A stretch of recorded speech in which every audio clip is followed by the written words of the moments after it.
If you do not know me, my name is Riccardo Tempesta, and I'm CTO at Mage Specialist. And yes, that's my picture. I was younger, but it was before Magento 2. It was 1.7. So, but it's me. So, why I'm here today? I'm here because since we have seen the awesome speech of Sander Mangel about the Magento headless, now we're going to see how to put one head on the top of Magento headless. I know it sounds creepy this way, but this is what you're going to do. When I say this, the people have your same face. They look at me like, are you sure you need to change something in Magento 2? And I want to say, I do not need to change anything on Magento 2. I mean, we can improve some functionalities of Magento 2, especially in the front end, from the front-end point of view. I was saying, so when I say these people look at me and they have a strange face, like, what's wrong with you? Are you crazy or what? You want to change something on Magento 2 that is an already new product. So, and when they ask me this, I just answer like Sheldon Cooper does. So I'm not crazy. I hope you watch Big Bang Theory. If you don't, you can get out. So, but if I think this, we probably have a problem. And this problem, in my opinion, is not coming from Magento itself, absolutely. It's coming from the crazy world of front-end people. Raise your hand if you're a front-end guy. Guys, you are crazy, believe me. Now we'll see why. So what is the problem? Front-end technologies are running very fast in a very bad way. So I think that Angular will soon have the same version number as the Fast and Furious movies.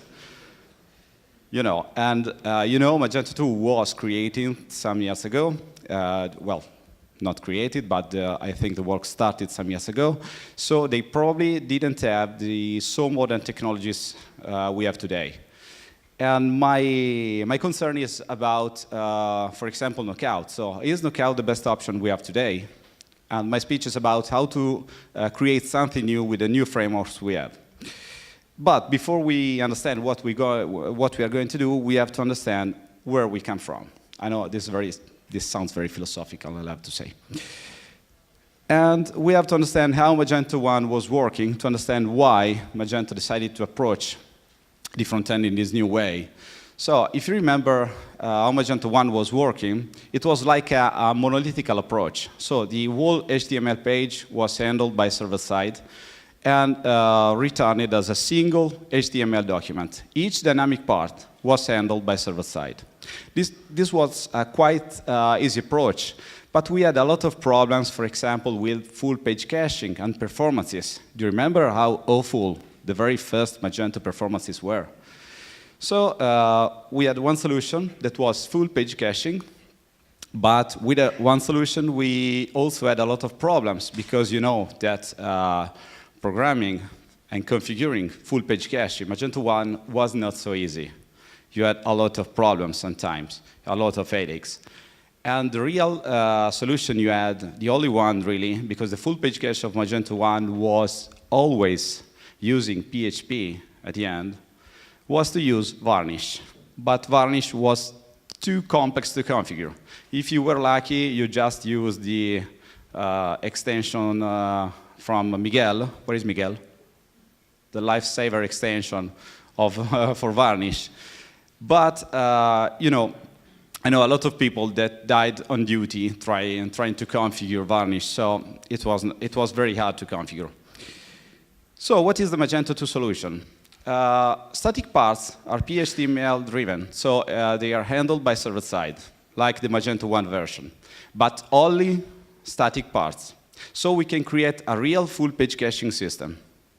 And all the dynamic parts are handled by client-side using REST API calls. You probably know this. Raise your hand if you already worked with Magento 2, with Magento 2 front-end. Okay, so if you did, you probably know what an user interface component is in Magento 2. So each dynamic part, for example, your cart, is handled using REST API calls to get updated.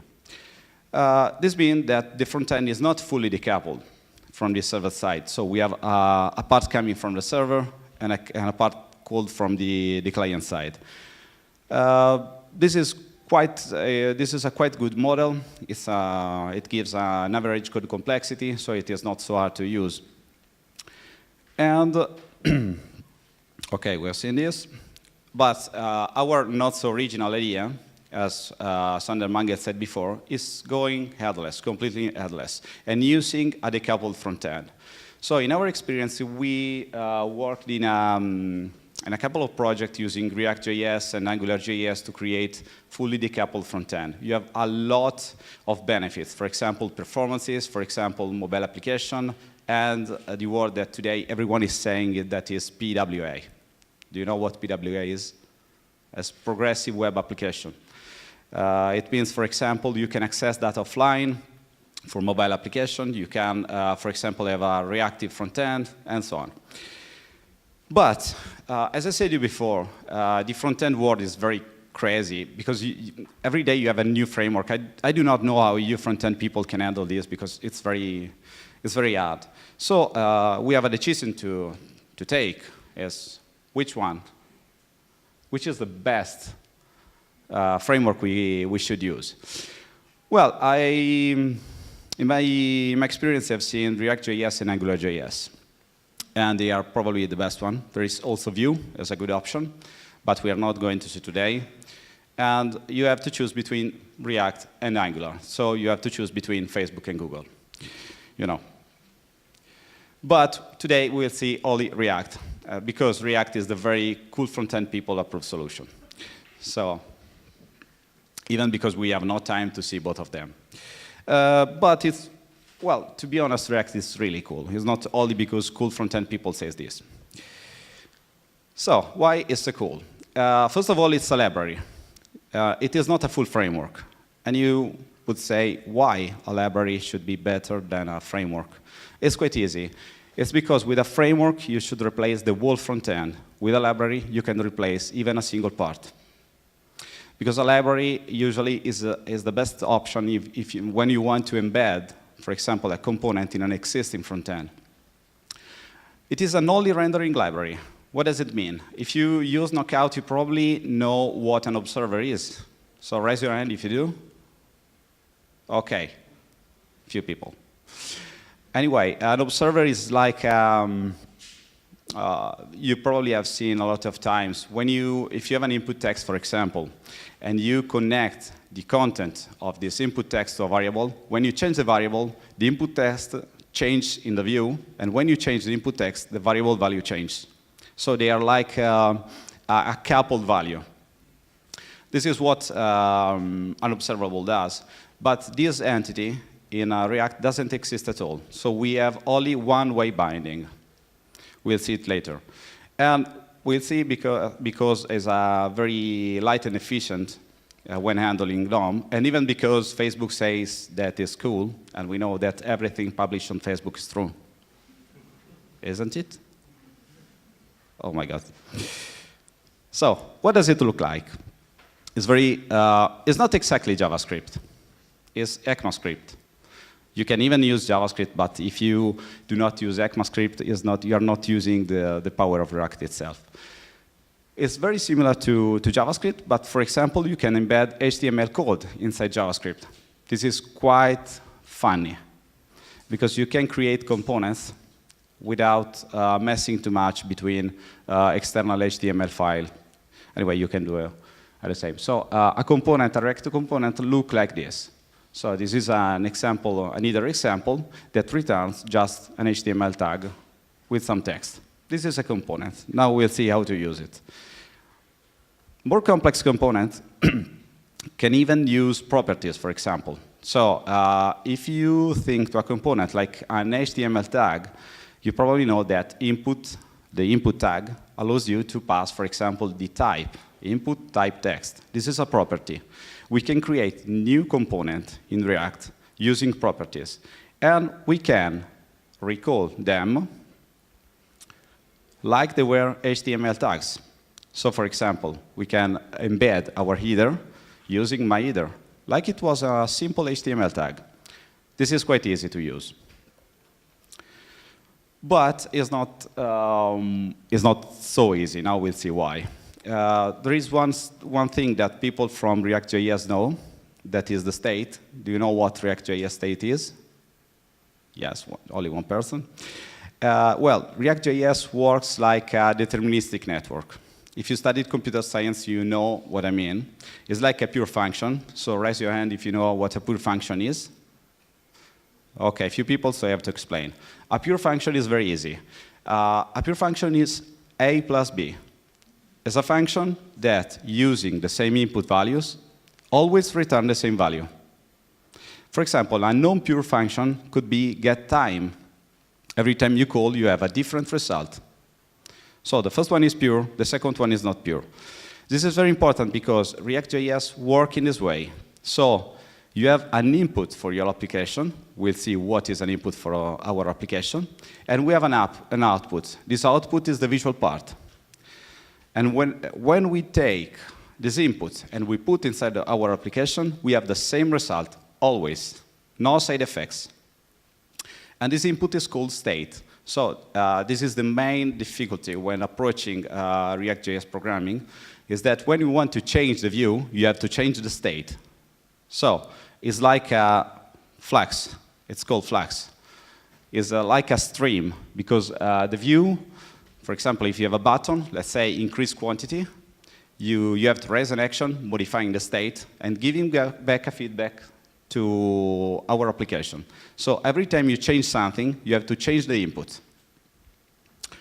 And React state is very easy to understand. It's just a JavaScript object. This is an example you have here. It is an example for a cart, for example. Too many examples, I said. In which you have the objects in the cart. So you have just an array explaining this, the cart you have. And when you want to add something to your cart, you just have to add one entry in this JavaScript object. And your view is getting updated automatically. It's very cool, but it's very complex to use, because can you imagine, for example, what is handling a form, for example, with React.js? When you want to change something in an input text, you have to raise the key press event and updating the state and adding the new key you pressed in your form. Could be very complex.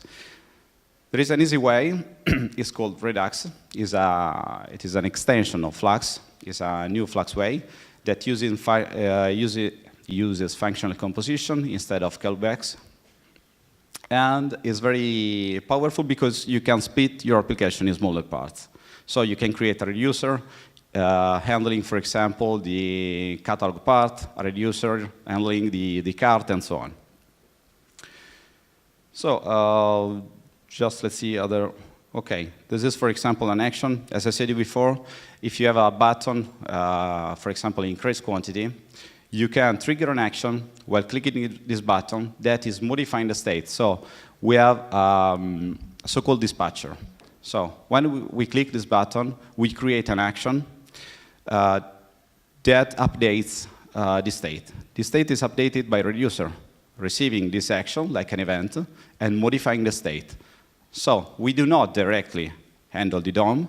We raise an action that raises a reducer that updates the state. And your document is updated. It's at the very beginning, it seems overcomplicating, and it's actually overcomplicating something. But it's very powerful because you have an incredible performance. So now we have seen the very fundamentals of React.js, and now we have to understand how we can integrate with Magento. And what do you need? Well, first of all, you need a lot of libraries, because as I said you before, React.js is not a framework. It's a library. So it does not have any kind of logic more than only the rendering. You have only the rendering in React.js. So if you want anything else, for example, a component tracing Ajax call, you have to add it. So you will probably need Axios. Axios is a component from, I don't know who wrote it. Anyway, it converts an Ajax call into a promise. And you will need a middleware converting this promise into an action in React.js. So for example, if we want to, it's just an example, retrieve a product list, we can do something like this. We can create an action dispatching an event. We call this event product list, calling the REST API. Okay, here we have an error. Of course, we are missing the search criteria, but it's just an example. We get the product list, and we raise this event. From the reducer point of view, we have this event converted in 3 states. You know that a promise is pending, fulfilled, or rejected.